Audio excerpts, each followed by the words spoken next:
everyone. Welcome to the RTO Show. I'm your host, Pete Shau, and today we're talking with Ryan from Wow Brands. He has two roles over there, and I'm going to let him explain more about that. But guys, the reason that Wow Brands is on, and you guys know I talk everything rent to own, it's because these guys know what's going on, especially Ryan. They are deep into the rent to own space, and if you want to talk marketing, these are the guys you want to talk to. Now, the reason I say that, now you guys know we're sponsored by Gerard Norman Marketing. They actually introduced me. Gerard actually sat down with Ryan, had a little conversation with us. That's going to be coming out soon. But you really want to hear what he has to say because there's so much going on between the ecosystems and what they can do.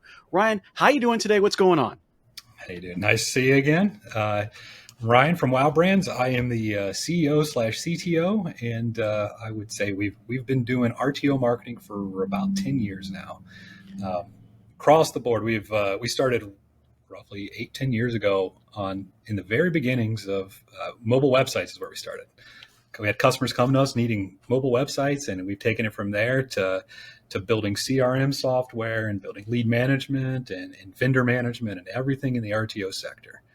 So just so you guys are aware, I am talking to Ryan a little bit later in the day, and he's still at work, and he's dedicated to what he's doing. And the reason I say that is because, rent to own is not a 9 to 5, right? We do this all the time. And so we like to know that the people that we're dealing with are just as dedicated as we are in getting things done. And I want to say Ryan is that. So we met at RTO World 2024, where Gerard kind of introduced us, and I've heard the name Wow Brands before. It's not like you haven't been heard of in the rent-to-own space, but you actually have quite a few people that work with Wow Brands right now. So I was already looking, and I saw you even have rent-to-own on there as part of people that you use. Yeah. So, that's where we really started was 10 years ago. Mike came into the office, and he's always been at the forefront of marketing and technology and all the digital things. And he came in originally and was like, I've got a website, but it doesn't work on mobile devices. And he was a forerunner really in understanding that consumers are moving to mobile. And I just tell you right now,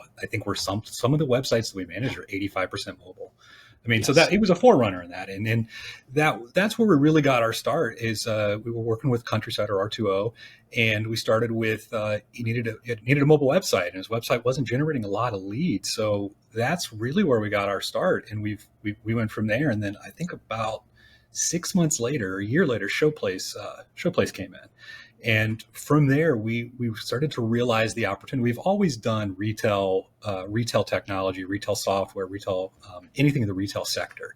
But we started to understand the niche, and we started to get, I would say, really good results with the sites that we were managing. And from there, it's just been a word of mouth thing. We've never done any marketing for anything like that. It's just been word of mouth, and it's friends of friends. And as you know, you've been to the A-Pro shows and the Trip shows and the nationwide shows. It's just Everybody knows everybody. And when you hopefully provide a good result, which I would say, and hopefully we have, that word of mouth and that referral gets around, and they tell their friends and they tell their friends and they tell their friends. And I think right now we represent roughly 300-ish and 300 storefronts that are all independent owner operators. Wow. And we do comprehensive, we started out doing comprehensive marketing. That means, how do I get my site ranked? How do I pull in traffic? How do I make sure I'm number one in Google and in any of the search engines?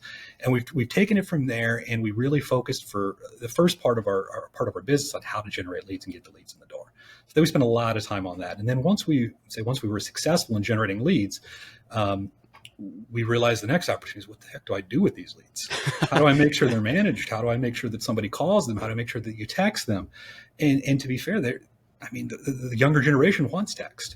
The older generation doesn't, but the younger generation wants text. You have to have these types of things. You've got to be able to communicate with your customers in a way they want. So we've not transitioned, but we've added to our product offering over the last couple of years, and specifically focused on, all right, now we've got leads and we've figured out the algorithm, figured out the model to generate leads in the RTO space. How do we start to manage those leads? So that's really where we spent the last couple of years, is trying to build software that allows for leads management and then integrates with things that you already use, such as Versa-Rent or High Touch or RTO Pro. You need that type of information at your fingertips, in my opinion, to be successful at trying to close these leads. Um, So when I'm looking at the website, right? If I'm somebody who's interested in Wow Brands, and then I go onto the website and I see the ecosystem name, what does that mean? Like in sense of, usually when we're talking about Apple, that means you come home and you sit down at your computer and it's integrated with your phone and it's yep. integrated with your tablet. How does the ecosystem work with Wow Brands, and how does that affect the rent to own lead space, and how it gets things done? Yeah, so our primary integration, our primary ecosystem, it starts with marketing. It starts with generating marketing leads, and what that means is, does my website work? Is it good? Am I pulling in traffic? And when consumers come specifically on a mobile device, is it easy for them to convert? Is it easy for them to give us the information and find what they're looking for? So that's part one. Part two is, how do I make sure that when someone is looking for rent to own, that I'm number one? Because Right. there's only one spot in Google for rent for number one, and our objective is to try to make sure that every store that we represent is in that number one position. So the next part of that is making sure you're ranked on Google. The next one after that is, what does my ads look like? Am I pulling in ads traffic? Because that's the reality of the world we're in today, which is that Google is adding more and more. I mean, I was just looking up the numbers before the call. In the last year, Google's increased their ad revenue by 15%. It's not like there are new people that are searching. They just keep adding more ad spots. They keep adding more ad spots. And if you're not ranking, and if you're not running ads, somebody else is, and somebody else is going to steal that traffic. 15%, just real quick, because that number actually means a lot to me. When we're talking about 15% of Google ad space, how much money does that equate to? Because Google probably does a few billion a year on ad space. Oh, it's the 15% is a search lot. ad space is 48 billion, somewhere in that Wow. ballpark. 40. I think 2023 was like 42 billion, and 2024 is Wow. or sorry, 2020. The last 12 months, we're going for Q2 over Q2, was 42 billion last year and 48 billion this year. And you know what? Wow. It's not like they added new things. I mean, the only way they increased that revenue was to add more ads. So if you go to Google right now and search for anything, it doesn't matter, rent to own or whatever, you're now going to get sometimes 4 ads that show up before an organic result comes in. Yes. And 50-60% of the people don't make it past the ads. So if you're not running ads, you are kind of out of luck. Somebody else is stealing that traffic from you, even on your own brand name. So how, because Wow Brands doesn't just do rent to own. And I think that's really important for people to understand, is that Wow Brand actually represents quite a bit more than the rent to own sector, but they have a whole, is it a division or an area where you have just honed in on rent to own, where you're able to take it on just like you do the big box retailers? Yeah, so we do a lot of, let's say, in-store retail technology. So that's like in-store display stuff. It's in-store. It has a lot to relate to kiosk. It has a lot to relate to in-store displays. It has a lot to do with what is the conversion optimization for this stuff. Their IoT systems, how much water has my device dispensed in the last day or the last week or stuff like that.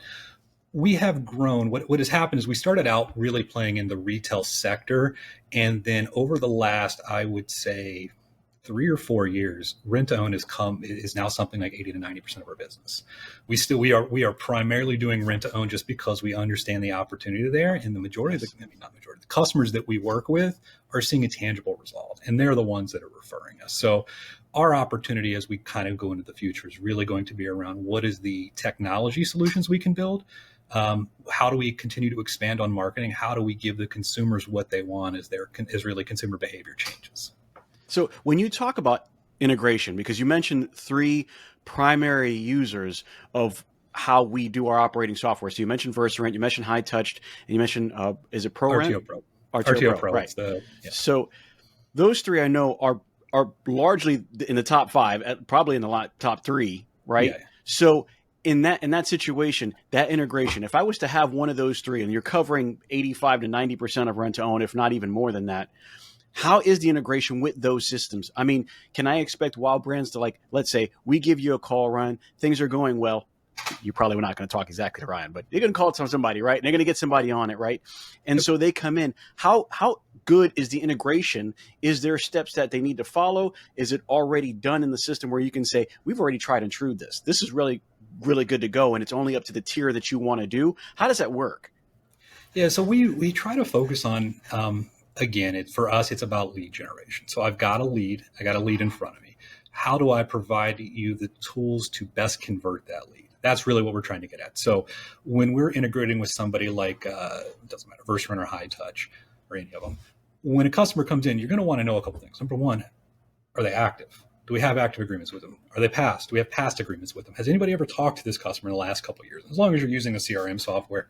We've had customers on our variations of our CRM for 8 years, 7 years at this point. So you can look and see what's the note, who's the last person to talk to them, what did they say, what was the sales process look like. If you have a VoIP system, we'll do things like VoIP integration so we can see, did somebody actually call this customer? How many times have I called this customer over the last couple of years? How many times has the customer called us?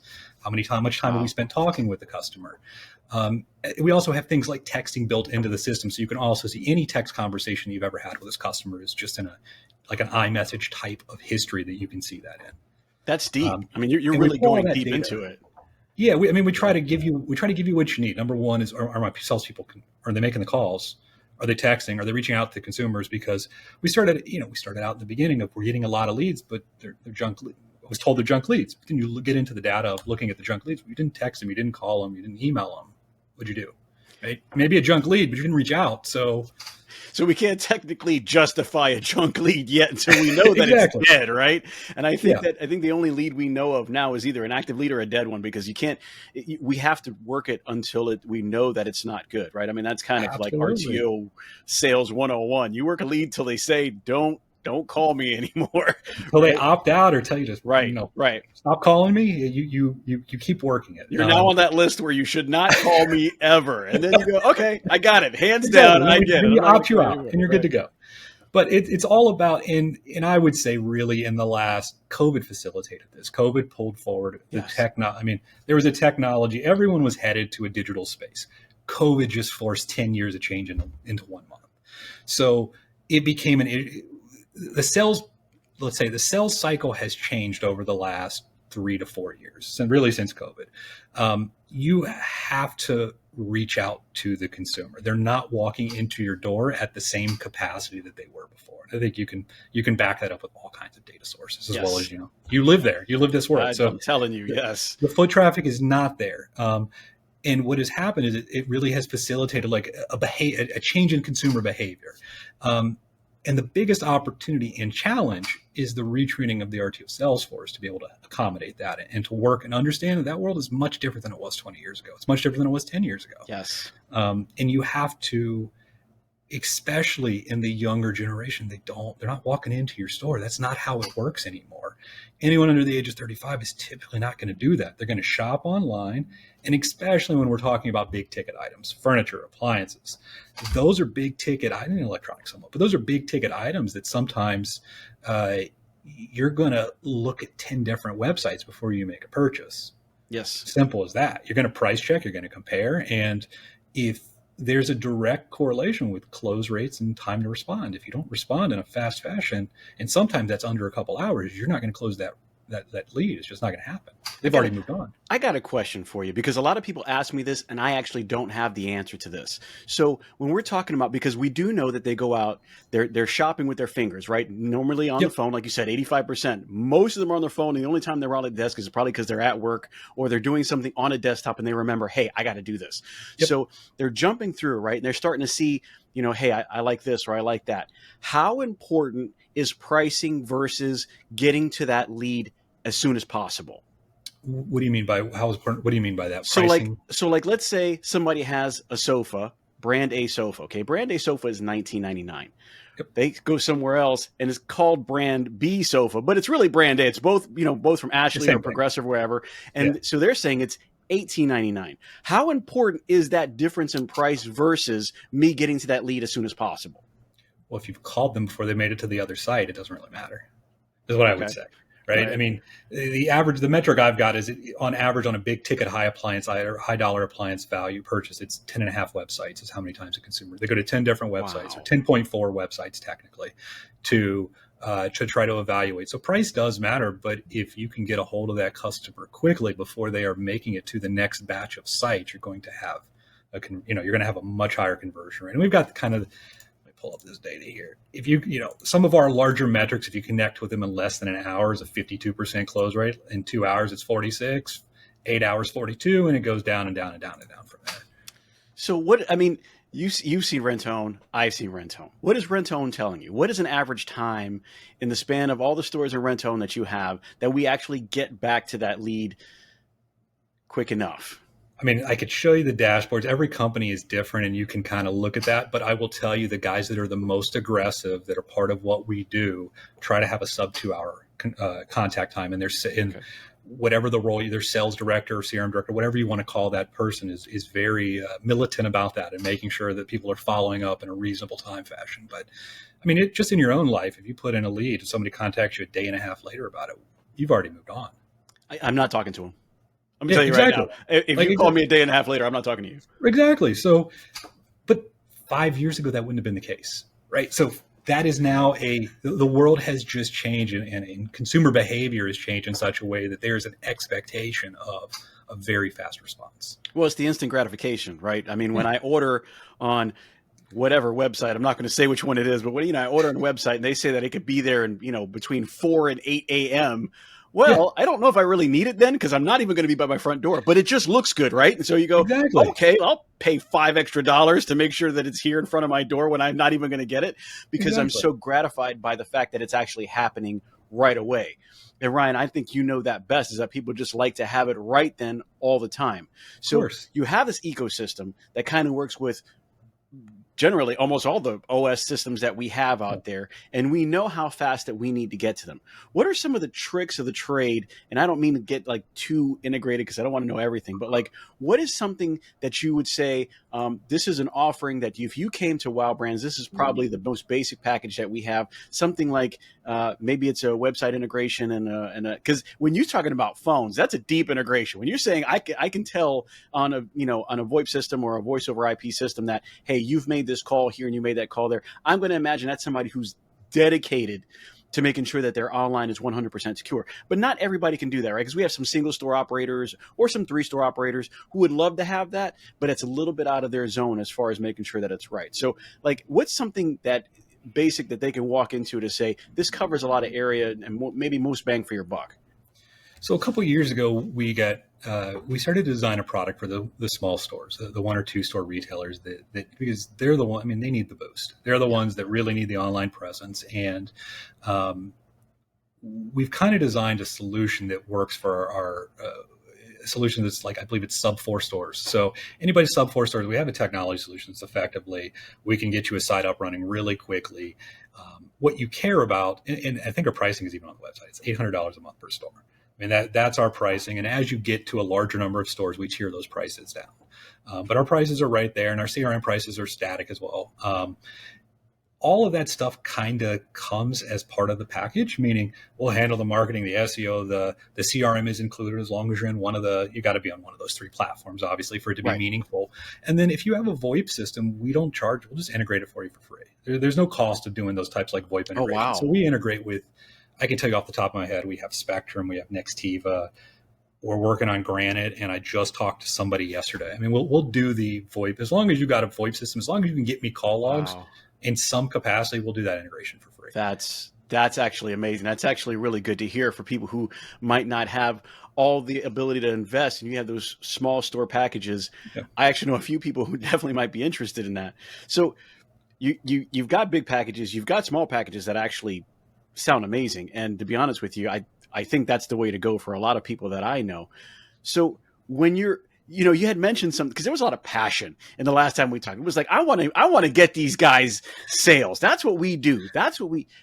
So how does the CEO and the CTO, right? It's the Chief Technical Officer. How did they get together in Ryan and become Wow Brands? Like, how did that happen? Well, because they're usually separated. You know what I mean? They're usually like not the same role.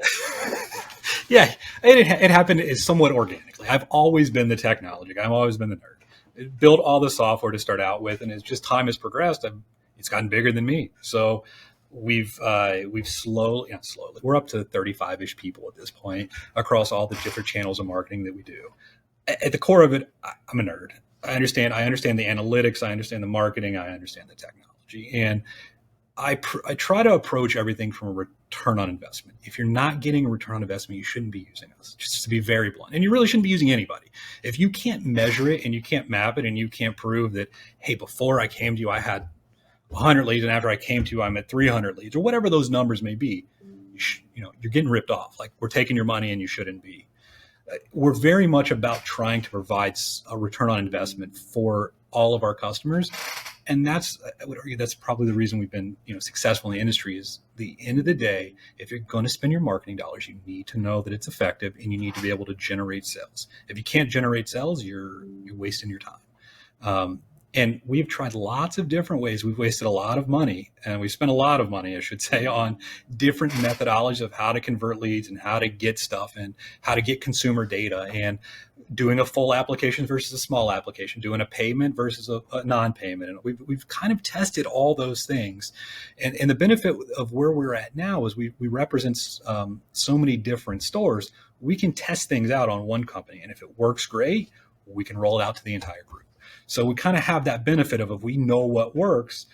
I mean, one of the stats I've shown before is getting a $1 down payment is better than an entire application by 100%. Like, you'll get a 30% close rate on an entire big application with everything you ever need. But if you also just get $2, $1 down, those people are hounding you for the sell. They're coming to you. I gave you money. Where's my product? That's a much different methodology or mentality. So we really try to focus on lead generation. We try to focus on lead generation through all different sources, paid, organic, just your website. You've got to generate leads, and then we try to provide you a solution or a technology solution to be able to close those leads in a more efficient method. So you're talking technical, right? You're getting down to the brass tacks of it. This is how we do it. This is what we're going to do, and this is how you can make it more efficient. So then, did you create is your creation Wow Brands? That was your whole situation? We started Wow Brands in 2008. So we've been at this for 16 years now. I started off with a partner, and we sold the company. And then about 3 years ago, I bought it back. So I bought it back, and I got a partner in it, but we've basically taken the company now and as we purchased it back, we really have turned it into I'm going to say almost exclusively a rent to own. We still do other retail technologies because we have a lot of legacy clients as it relates to the retail world. Mm-hmm. But we're primarily focusing all of our efforts on how do we grow the rent to own space? How do we provide better solutions? How do we provide better technologies? And in my opinion, as long as we continue to do good work and we provide people a good return on their investment, they're not going to go anywhere. So you're an A-Pro. You've got people coming by. You're the guy, right? You're the chief technical officer. You're the CEO. You can probably answer every single question that somebody has. In those situations that are people coming by and saying, hey, what's Wow Brands and what's going on? How does that transition happen? Like, do you pull them to the side and say, this is everything I got? Or is it one of those, let me give you a card and let me talk to you when we have a chance? It's either or. I mean, typically the way people find us is they've been referred in some capacity. So we don't get a ton of walk-ups of just people that have never heard of us. We get some of those, but the majority of the people have already heard of us, or they've seen me speak, or they've seen whatever. Our links are also at the bottom of almost all of our customer websites. So we typically are getting let's say leads from our website, or our RTO dealers are giving us a call in that capacity. We don't get a ton of like walk-ups. The shows for us are more around just meeting our customers and talking to them. But from a comprehensive, we'll explain to these guys what we're doing, how it works, what the functionality is. Really, all we can do is pull up a couple websites that we work on and show this is how it works. Because every month we're rolling out promotions. We're trying to keep the websites fresh. That's one of the things we've learned in the sector. Your consumers will continue to come back to your site if you give them a reason to, but you've got to give them a reason to. If you don't give them a reason, they're not coming back. They're only going to come back when they need something. So when you do these monthly things, is that something where you sit down with the RTO dealer and go, okay, let's go over 6 months worth of monthly deals so that we know what's coming up and then knock it out?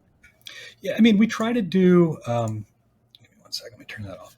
We will plan out a couple months in advance. We partner with Countryside on a lot of this. So we'll take a lot of their promotions and some of their print work. We have some people there that help us out a lot, Jess and Kate specifically. And they will help us they will tell us their promotions. And for the rest of the group, we will often use something that resembles that. Or we've got a promotion library now of about 4 years of promotions. Oh, wow. So if it's something that you don't want to go with this promotion that we've got in the next month, or next month is your customer appreciation month.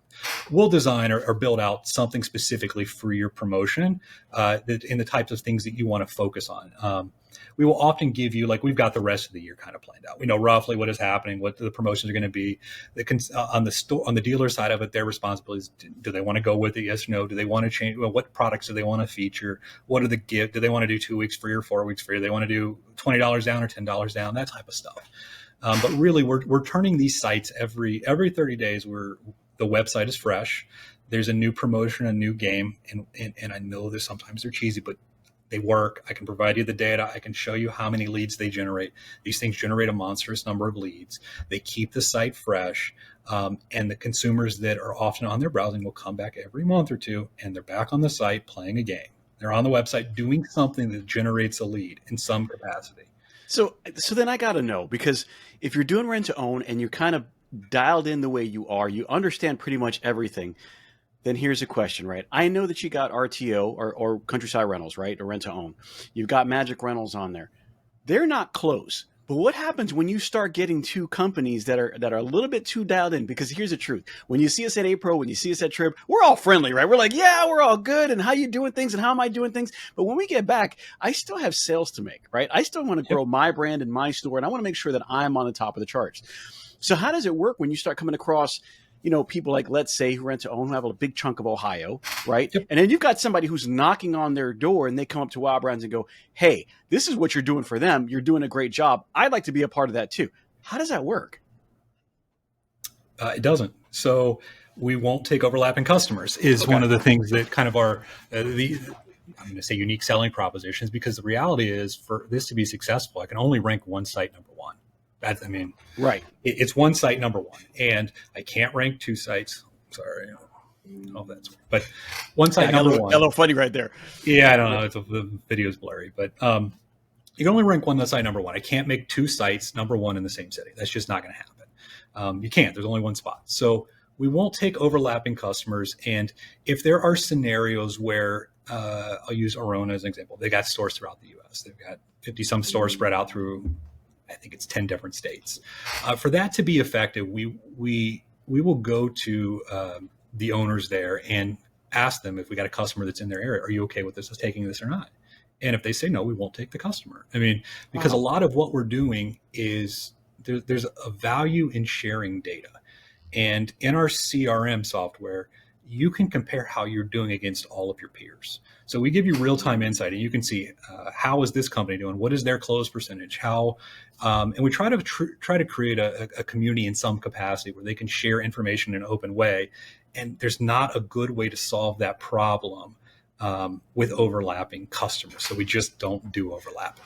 Yeah, well, that's why I wanted to ask, because like you said, you want to be at the top. You want, when you're in a search engine and whatever you're putting, whether it's rent to own, furniture, lease agreements, you want to be that number one. And if you can't be that number one, at least close to number two, right? You don't want to be way down the list. And if you have a couple of different people, it's like, what do you do? How does that work? So you cover, I would imagine, the 50 states proper. Do you cover anything outside? Because I know that we have some rent to owns in Guam. We have them in Mexico. We have a couple different iterations of rent to own outside of the I would say four walls of the U.S., but the borders of the U.S. How does that work? And do you guys do that? There's only we talked to Dan, right, from Dial. He's the Guam guy. Right, so we just talked exactly. To him this week, but he's in a unique situation where he doesn't have any competition. So, well, that's great. Kind of doesn't need to spend the money on us because he owns the markets. Right. We do something in Puerto Rico, for example, though. I know Arona has 2 or 3 stores there that we do. But that's a lot. We do, I think the majority of our dealers are in the Midwest. I'll tell you that. They're in the West, on the East Coast, Midwest, some in the Kansas, Missouri area. We don't have a ton out West with the exception of in Idaho. Well, we're going to Nebraska next year, 2024. APRO is going to have in Omaha, Nebraska. They're going to do APRO's version of RTO World 2025. It's going to get as close over there as humanly possible. The year before that, we were in Indiana, so I guess that's a pretty decent side west. But here, you're going to be in the middle of the United States, where we can kind of talk to everybody and see everybody, because everybody's going to have to fly in, because that is the number one flyover state in America. Because I can't tell you anybody who actually lives there, except for Chad Fosdick. He does there, and I know he's got some premier guys over there. And I don't know if he uses you or not, but that is definitely a flyover state. I've flown over that thing 100 times. Yep. So one of those things. But as far as the Wow Brands is concerned, right? Rent to Own does a lot of CRM. And in case anybody who doesn't know what that is, that's your customer relations manager. And one of the problems that Rent to Own had with customer relation managers is that they were always tailored to a sales side, not necessarily the Rent to Own side. And so now you're saying that you have a CRM. You guys have been doing this for quite a few years, 10 years or so. And then now you're kind of more dialed in since you bought the company back. How different is your CRM versus some other CRMs that aren't tailored to Rent to Own? Yeah, I mean, well, it's completely built for rent to own. So there are things like agreements are just native and built into the system. So it's trying to pull in agreements. It's trying to pull in customer data. We kind of divide our CRM into really three sections. The first one is web leads, which are the leads that come directly from the website. Those are people that have come to your website, engaged with you in some capacity, and given us your information. So first name, last name, email, phone, store number, or store rather. We forced that as kind of a basic requirement for everything.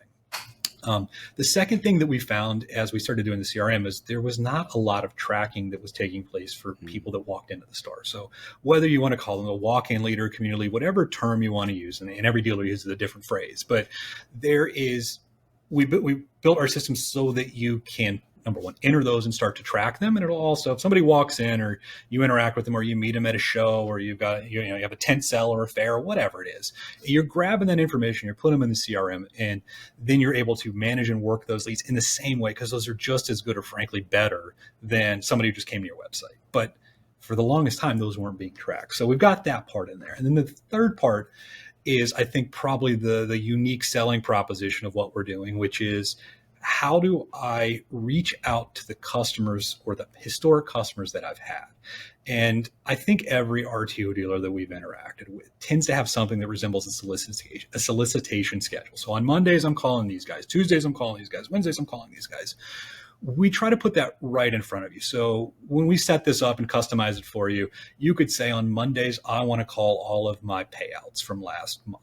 And we'll organize that so that when you come in, you can select my list for Monday. I select my payouts list, and it's going to provide you, here's all the payouts that you had last week, or whatever the time phrase or time period you chose is.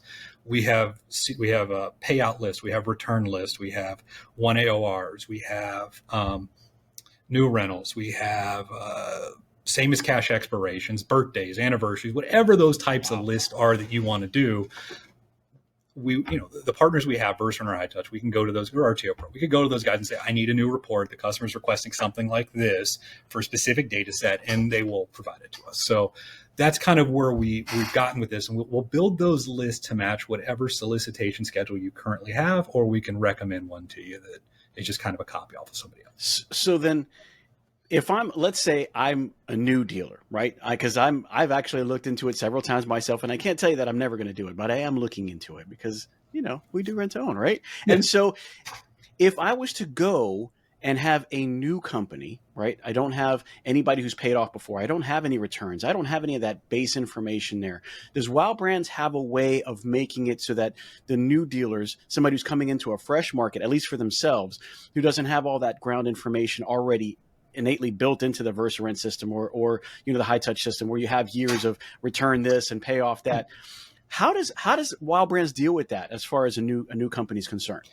Well, if you're a new company, your only option is to focus on lead generation. Your sales opportunity to existing customers just doesn't exist. So right. We would put the majority of the emphasis and focus on lead generation, specifically competitor. We'd go after your competitors. Who are your competitors in the market? How do we pull traffic from them? How do we pull those leads? Our primary goal in that type of scenario is to make sure you're ranking number one and you're pulling in as much traffic as you possibly can, because your only sales opportunity is new sales. You don't have anybody to go after. Well, that you better be closing it within 2 hours. What else are you doing, right? You better be closing sales. And to be fair, the guys that are the smaller ones they're very militant about that. I mean, they're going to make sure when that lead comes in, they're calling them because that's their livelihood for tomorrow. Yes. Well, I mean, you're talking about $800 a month. It might not mean a lot to somebody's got 20 stores. It definitely means a lot to somebody's got 2 or 3, because that's a chunk of what it is, your revenues that you're bringing in. You got to show something for it. Yeah. And I think a lot of these guys definitely understand that. It's just nice to know that there's a place to go to get all this. Now, I've mentioned it before. I've had several people mention it to me, and it's probably the topic that I've talked about quite most every time that I talk to somebody on the podcast. And it's always like, hey, what do you think is coming around the corner? And 9 out of 10 times I hear it's AI. Is there an AI factor that's built into Wow Brands and what you guys do? Or is it all say, it's all number driven, I know exactly what it is, and this algorithm tells me exactly what I need to do? Oh, good question. I would say that AI is going to play an important part, but I don't see a terribly good use case in the next 5 years for RTO. What I can say that my opinion of where this goes in the next 5 years is more and more paid ads management, because that's Google is not stopping on their ads push. 5 years ago, it was 1 or 2 ads. 2 years ago, it was 2 or 3 ads. And now you're up to 4 or 5 ads.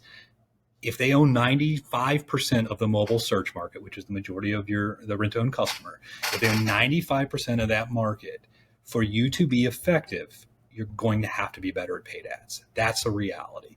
Because if you don't, you're scrolling down on a mobile phone, you're scrolling all the way down the page before you get to the first organic result. So if you had to say what in the next 5 years is going to be the most important factor, Wow. I would probably argue it's paid ads management. So it's a little bit off topic here, but so Google's doing all these ad revenues. Of course, revenue is what drives everything, right? Yep. But is it basically because they're driving ad revenue because they need the revenue? Or is it because there's so many more companies out now that are trying to advertise that we don't have a choice but to increase our ad revenue because everybody's fighting for that same space?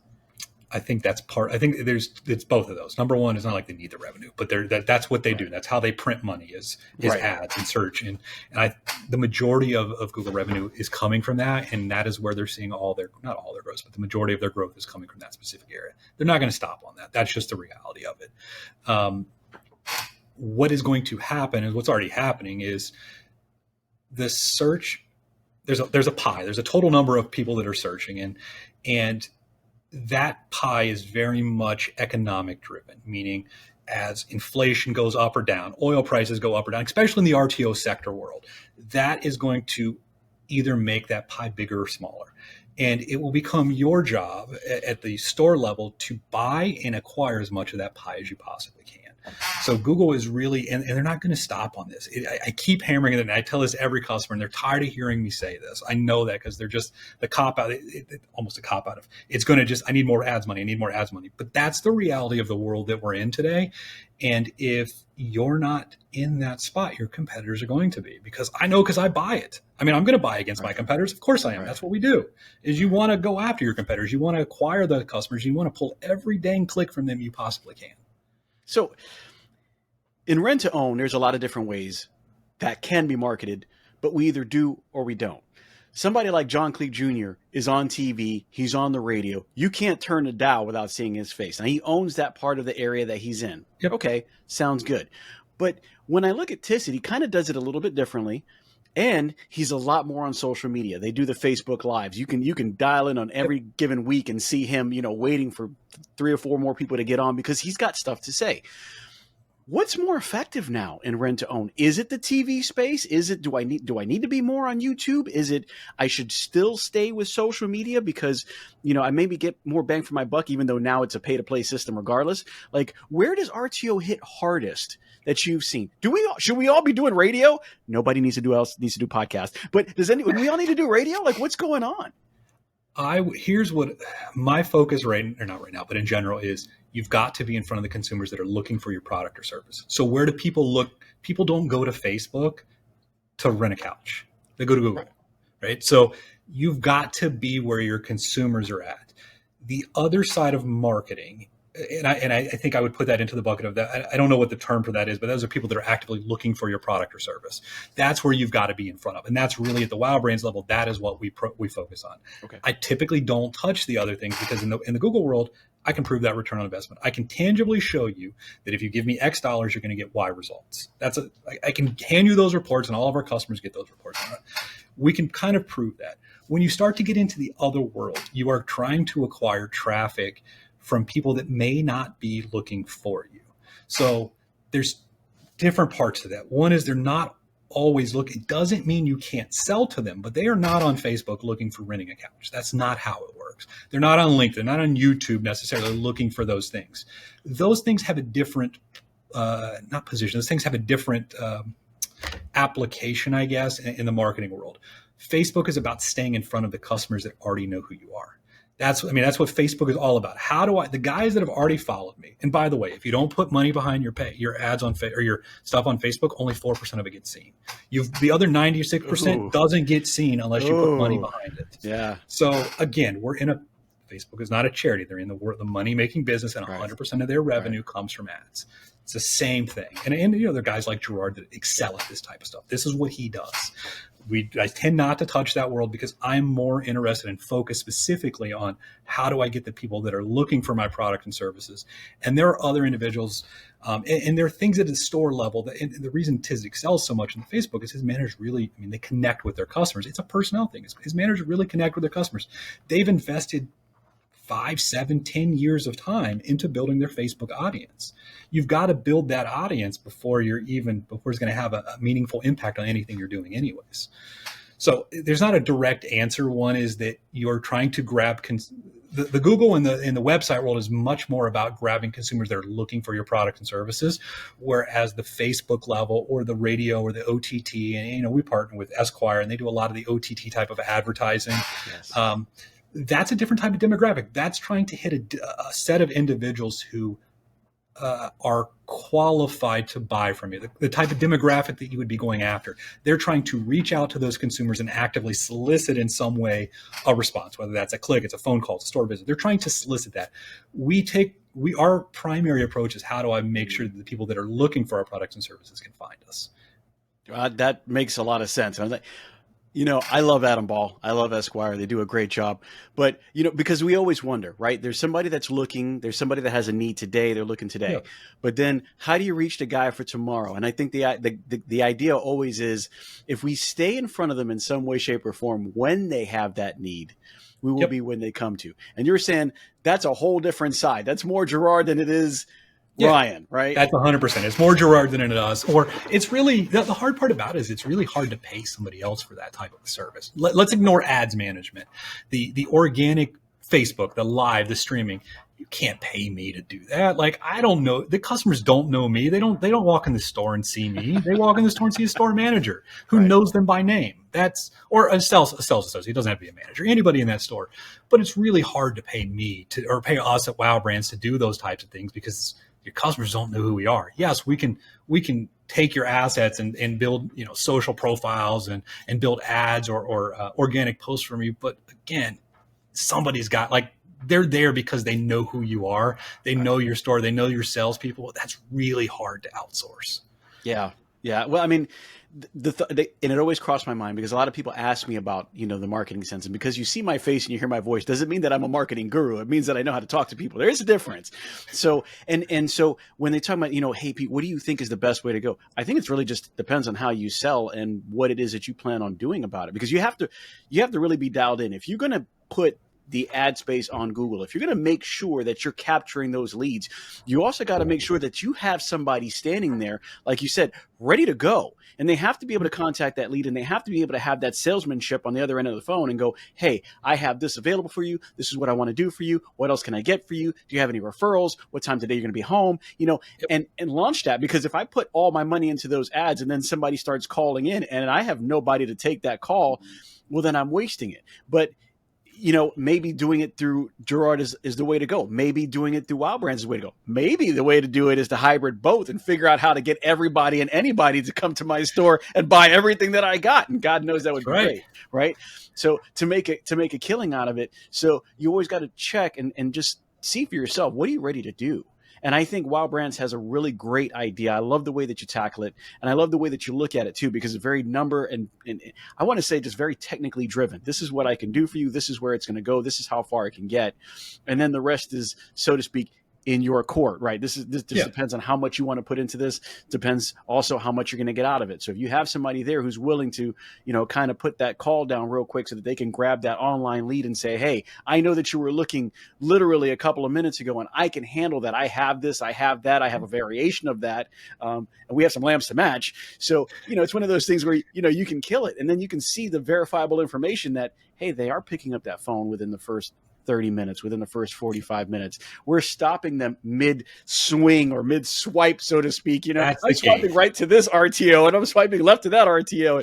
And if we can get in there and kind of just interrupt that with oh, you know what? I was swiping. Now I've got to answer this call or earpiece or whatever you want to call it. Listen, I'm a little old school. I like the big mic and the earphones because that's the way I am. That's But, right. everybody's a little different. And so I think it's great that Wow Brands can really kind of dial in and tell you, hey, this is really what you're looking for. This is how we can help you. And this is what we want to do. A CRM to cover everything that's actually specific to rent to own. We don't have many of those out there. I know Gerard's working on one. Gerard, I love you. I'll tell you right now, you got some competition out there, but the CRM space is so important because it helps you do some of that capturing, right? Does it have, when that funnel happens, what is the latency on that? I mean, how between the time that somebody's really looking and the time that it makes it to the store, how much time is there? From our side, it's instant. It's up to you whether or not you see Really? it instantly, or and we've got a couple different ways we can do it. One is you can get an email, or you do get an email, I should say that. That sometimes has a latency of 5 minutes, right? That's not on us. That's just on the email delivery process. If you're actively live in the CRM and you have it open on a computer, we do have things like sound notification, so it can make a ding on a computer in the store, so that whenever a lead comes in, you instantly get a ding. You can set up text messaging so that you get a text message on your personal phone or whatever, so that when a lead comes in, you can instantly get a text message to know that you've got to do something. But I go back to it really is that just consumer behavior has changed in the last 3 years since COVID. It has facilitated a different way and a different buying experience. And part of that process, I think part of the challenge in the RTO sector is adapting to just the way the consumers buy now, because it is fundamentally different than it was before. Yeah, I mean, I can definitely tell you, in the last 5 years, we went from phone rings and door swings to, did you check the online leads yet? Have you checked that? Right. And you know what? And I mean, you always want to make sure your showroom is 100%. You always want to make sure that you're rent ready. You always want to make sure that the lights are on and the door is open and everything works.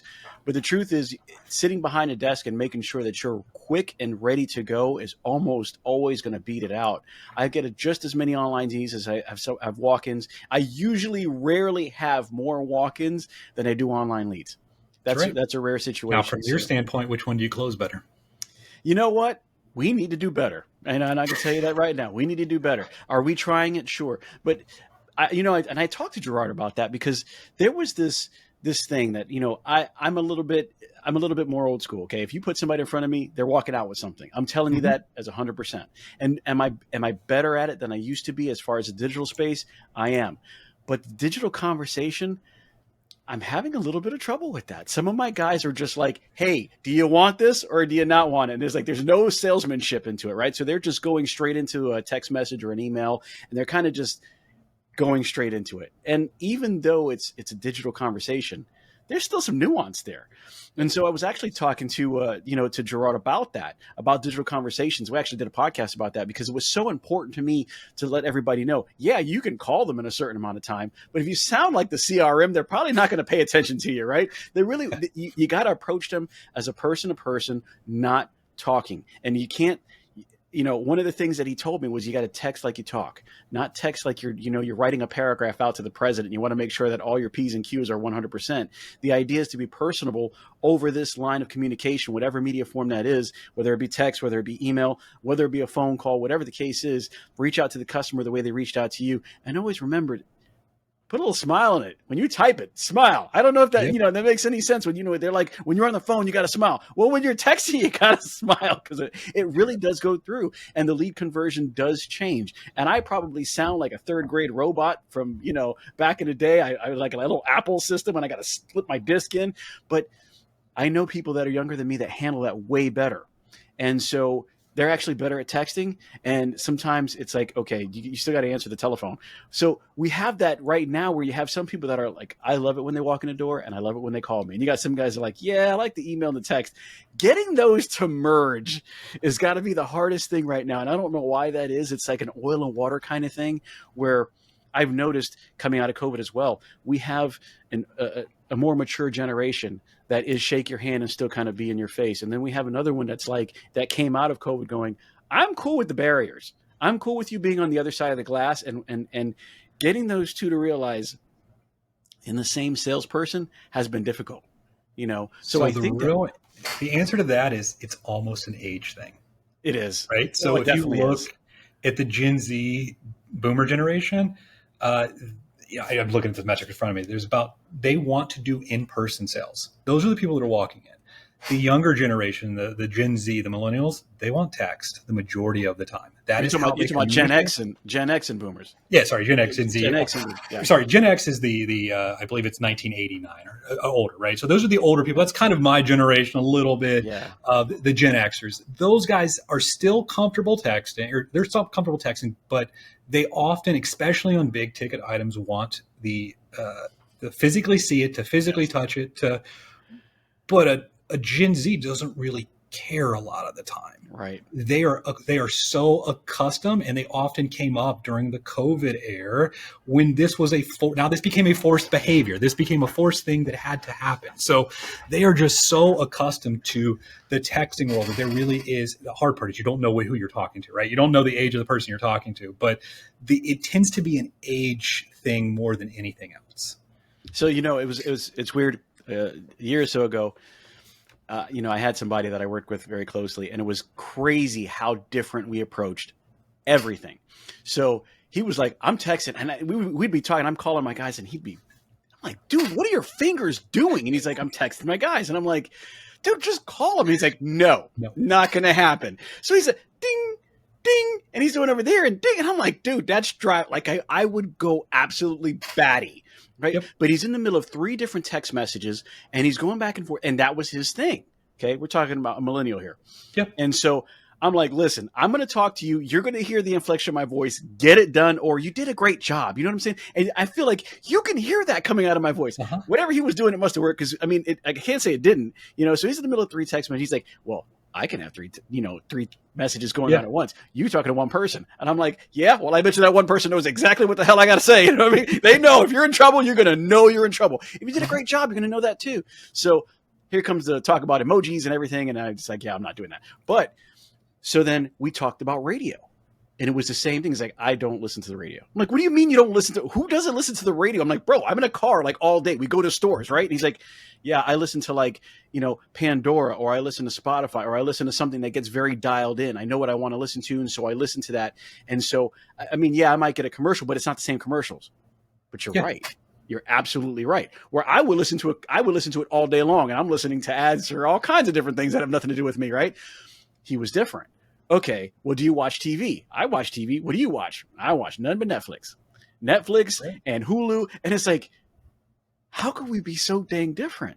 But the truth of the matter is that's the difference between one generation and the next. One's like very, very tech savvy, very, very on the phone. I mean, that phone has almost turned into an extension of who they are versus, I'm going to say some of the Gen Xers and the boomers, like I can leave my phone on the counter because I really it's a means to an end, but I really can live without it. Like I just don't need it. So it's crazy. My wife's that way too. My wife's actually a millennial. And man, let me tell you, like sometimes I'm like, please put the phone down. Uh-huh. But that's how she does everything that we do. She's immediately on the phone. She shops 100% on the phone. If we talk about anything, she's immediately on the phone. And it's crazy because you're right. If somebody's shopping, they're on Google. That's the first thing that they do. Where can I find it? What it is? And it's not, like you said, almost not even price point. It's just, where is this sofa? Where is this TV? Where is this? And then I can dial that in even further. Okay, well, it's in 3 miles. Okay, what's in 3 miles? All right, I've got these 3 stores. Now I'm looking at these 3 stores. It's so crazy how things have gotten lately. But in the sense, I think Wow Brands really got it dialed in. I mean, you guys have a really great idea on how to turn those leads in the sales, so to speak, if we're on top of it. Yeah, I mean, this all boils down. I'm going to say it all boils down to age for the way in which the consumers are buying. The older generation tends to want to be, they're often desktop users. They specifically are going to be in person. They're going to want to see it, physically touch the product in most scenarios, not always. But that younger generation, I'm assuming the person you're talking about is probably younger than you are. Yes. And they are very much comfortable and familiar with interacting not over the phone. In fact, they prefer that. They don't want you to call them. How many times, you're just going to get hung up on. They don't want to talk to you. Oh my God. My wife, she will die before she answers the phone. And I'm like, just call. Nope. Hence, if we order something out, if they don't have a menu online, it's not getting bought. we're just not eating it. Because to me, I'd just be like, hey, I'm going to place this order. I'll go there and pick it up. Nope. My wife is like, it ain't happening. I'm not talking to anybody. She doesn't even talk to them at Walmart. She's like, I'll just search online. It'll tell me what aisle. And if not, guess what? I will roam this sucker till I find it. I'm like, I want to talk to that guy, right? He's like right there. She's like, not going to happen. And so it's just crazy how different we are. Now, because she is 8 years younger than I am. So yes, it does represent that millennial kind of mindset and the Gen Z or Gen X mindset. But it's like, it's a real thing. If I never saw it, I wouldn't believe it. And so saying that it translates to our RTO customers and how they shop is absolutely real. And it's great to see that you guys have been able to dial in so well and get this done. Listen, guys, if you guys have any questions that you wanted to ask Wow Brands, absolutely hit me up on the DMs. You know I'm on Facebook. You know I'm on Instagram. You know I'm on LinkedIn. Hit me up there. If not, you can email me at pete@thertoshowpodcast.com. Feel free to hit me up. I will definitely hit up Ryan and go, hey, what is going on with this? How do we get this done? We have no idea what we're talking about or what we're doing. And how would you solve this problem? If you guys want to have Wow Brands a part of your brand, please feel free to reach out to them. Ryan, how would they talk to you? Wowbrands.com, WOWBRANDS.com, and give us a call or send us an email. You guys make it easy. It's so direct. Go to wowbrands.com. Listen, I just looked them up. There is so much information on their website, and I'm going to give you a lot of examples of what they can do for you. You can't get better than talking to Ryan right now, the CEO, CTO, listen, the FBI and the CIA, whatever you want to call it, he's all of those, right? And he can get in there and he can make it happen for you. Thank you so much today for coming on the show, Ryan, because honestly, I think a lot of people need to understand how integrated and how dialed in that you guys can get. And Wow Brands can actually do that pretty much in the platforms that you're using right now. And if you're not going to make those sales, listen, you might want to check if your phone's ringing and the door's swinging, because he's going to give it to you, plain and simple. Numbers don't lie. Ryan, I really appreciate you being on the show. Is there anything that you want to say before we get out of here, before we close it up today? Thanks for the opportunity. I will give you one piece of advice for any dealer out there. Today, the number one thing that is going to help you rank locally is reviews. So don't stop. You've got to focus on Google reviews if you want to rank. Ooh, man, you know what? I'm glad you said that. That's the freebie for the day. If you're watching the show, rate the show as well. Thank you so much, Ryan. I appreciate you coming aboard, and we'll talk to you later. Thanks.